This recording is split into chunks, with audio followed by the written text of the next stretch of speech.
Welcome to my channel friends. இன்றைக்கி நம்ம சேனலில் பசும்பாலிருந்து நெய் எப்படி எடுக்கலான்னு பார்க்கலாம். நம்ம சேனலுக்கு நீங்கள் புதுசுன்னா நம்ம சேனலை சப்ஸ்கிரைப் பண்ணிக்கோங்க. ஃபஸ்ட்டு நம்ம பாலை காய்ச்சி பாலை ஆற வச்சுக்கணும். பால் மேலே உள்ள பாலாடை எடுத்து தனியாக ஒரு ஏர்டைட் கண்டெய்னர் இல்லைன்னா ஒரு பாக்ஸில் ஸ்டோர் பண்ணி வச்சுக்கோங்க.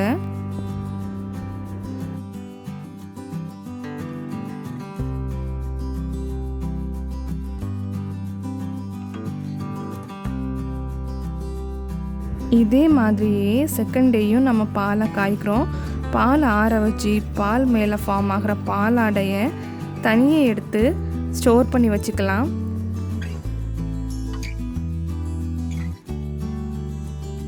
இது 30வது நாள். இன்றைக்கும் பாலை நல்லா காய்ச்சி ஆற வச்சு பால் மேலே உள்ள பாலாடையை செப்பரேட்டாக எடுத்து வச்சு இதுக்கு முன்னாடி நம்ம ஸ்டோர் பண்ணி வச்சுருந்த கண்டெய்னரில் ஆட் பண்ணுறோம். இந்த வீடியோவில் நம்ம 1 மாதம் சேர்த்து வச்ச பாலாடையிலேருந்து நெய் எப்படி எடுக்கலான்னு பார்க்கலாம். இப்போ பாலாடையை ஸ்டோர் பண்ணி வச்ச பாக்ஸை க்ளோஸ் பண்ணி ஃப்ரீசரில் வைக்கலாம்.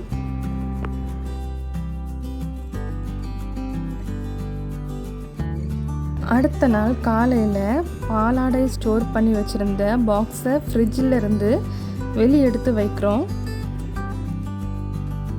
8 மணி நேரம் கழித்து பாலாடையை ஸ்டோர் பண்ணி வச்சுருந்த இந்த பாக்ஸை நம்ம ஓப்பன் பண்ணி பார்க்கலாம்.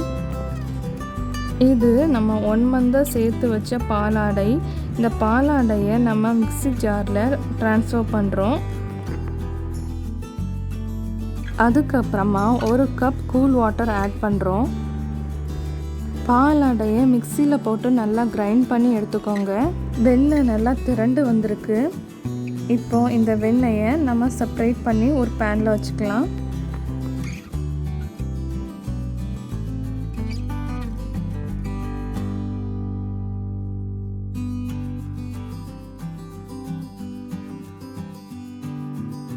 இப்போ வெண்ணெய் ரெடி ஆயிட்டு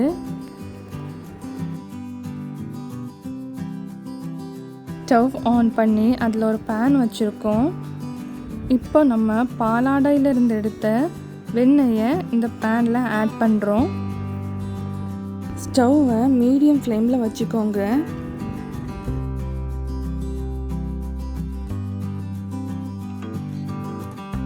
இப்போ வெண்ணெயிலேருந்து நெய் கொஞ்சம் கொஞ்சமாக உருகி வரதை பார்க்கலாம்.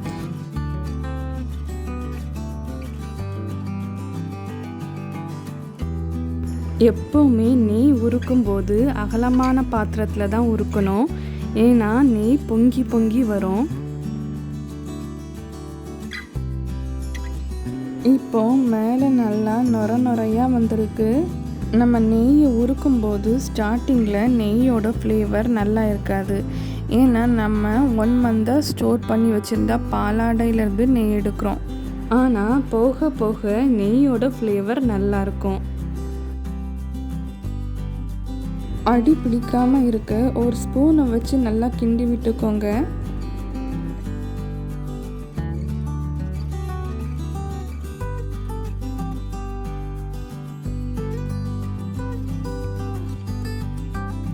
இப்போ வெண்ணெயிலேருந்து நெய் நல்லா பிரிஞ்சு வருது.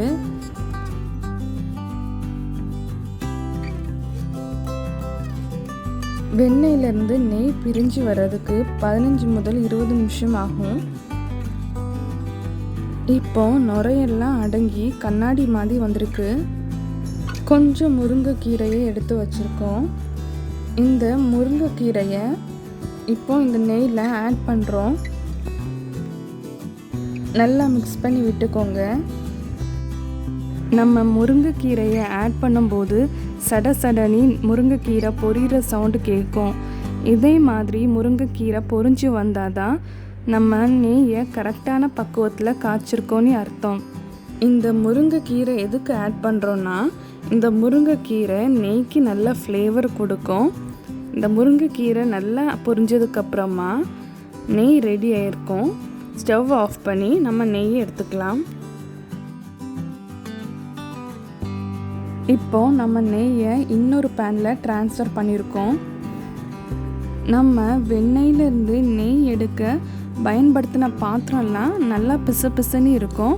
இதை சுலபமாக கழுவ வெந்நீரில் அலசினா போதும். நம்ம ஒரு ஸ்டெயின்லெஸ் ஸ்டீல் ஃபில்டர் எடுத்திருக்கோம்.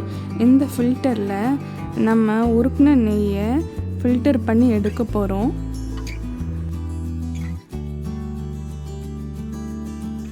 நம்ம ஒரு மாதம் ஸ்டோர் பண்ணி வச்சுருந்த பாலாடையிலேருந்து 200 ml நெய் வந்திருக்கு. நம்ம உருக்கின நெய்யை ஸ்டெயின்லெஸ் ஸ்டீல் கீ பாட்டில் ஆட் பண்ணுறோம். நெய் கம்ப்ளீட்டாக கூல் ஆனதுக்கப்புறம் தான் மூடி போடணும். இப்போது சுவையான நெய் ரெடி ஆகிட்டு. ஃப்ரெண்ட்ஸ், நீங்களும் உங்கள் வீட்டில் சுலபமாக சுவையான மணமான கலப்படம் இல்லாத நெய்யை செஞ்சு பாருங்கள். இந்த வீடியோ உங்களுக்கு பிடிச்சிருந்துன்னா லைக் பண்ணுங்கள், ஷேர் பண்ணுங்கள், சப்ஸ்கிரைப் பண்ணிவிட்டு பக்கத்தில் இருக்கிற பெல் ஐக்கானை ப்ரெஸ் பண்ணுங்கள்.